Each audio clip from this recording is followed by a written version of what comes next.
কাকা আসসালামু আলাইকুম। ভালো আছেন?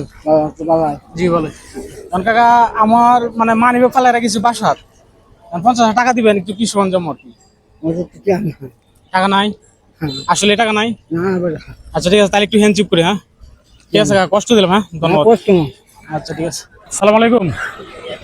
হ্যাঁ ভালো আছেন? জয়া, আমার মানে কি সরঞ্জাম তো আমার কাছে ভাড়া নাই, 50,000 টাকা দিবেন। 50টা টাকা দিবেন, আমার কাছে ভাড়া নাই বুঝছেন। আমি তো আরেকজনের গাড়ি লইছি, আমি তো আরেকজনের মানে ভুলে মানিব্যাগ ফালাই রেখেছি তো, টাকা নাই বুঝছেন। আচ্ছা ঠিক আছে, সমস্যা নেই। ভাই থাকলে দিতাম ভাই, আমার আসলে নাই। আচ্ছা ঠিক আছে। তোমার মানি ব্যাগ হারায় গেছে, তো তুমি বিপদে পড়ে রয়েছো। তুমি বিপদে, তুমি উদ্ধার করে আসছে আমার দাবি দিচ্ছি না। আমার দাবি নাই। আমার তো সবাই সন্তান আছে, এরকম বিপদে পড়তেই পারে। এইটার লেগে আমি তো জি কাকা, অসংখ্য ধন্যবাদ। আপনার টাকাটা একটু রাখেন। আর হাই।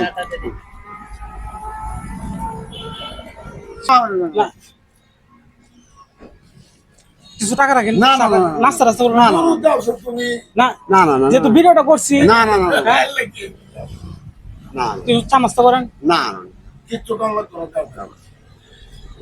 এরা আমার ছয় ঠিক সন্তান আছে, আছে ঠিক আছে, আসি, হ্যাঁ। ভাই। অনেক ভালো লাগলো, অনেকের কাছে বলছি, অনেক সবাই সময়- সবাই রাজি হয়ে গেছে। অনেক ঠিক সময় আছে, বিপদে হারাও তো পড়তে পারে, এরকম মানি ব্যাগ হারাই তো করতে পারে অনেক সময়। চারজনের রাজি হয়ে গেছে, মানে যদি না করতো তাহলে আমার ভিডিওটা আরো সুন্দর হইতো। ঠিক আছে, ওখান থেকে সবাই এটা সুন্দর হয়েছে, এটা যদি ছাড়ি। ঠিক আছে, হ্যাঁ। আছে আমার কাছে, তুমি চাইছো আমার কাছে, না তো বলো বাবা আমার কাছে।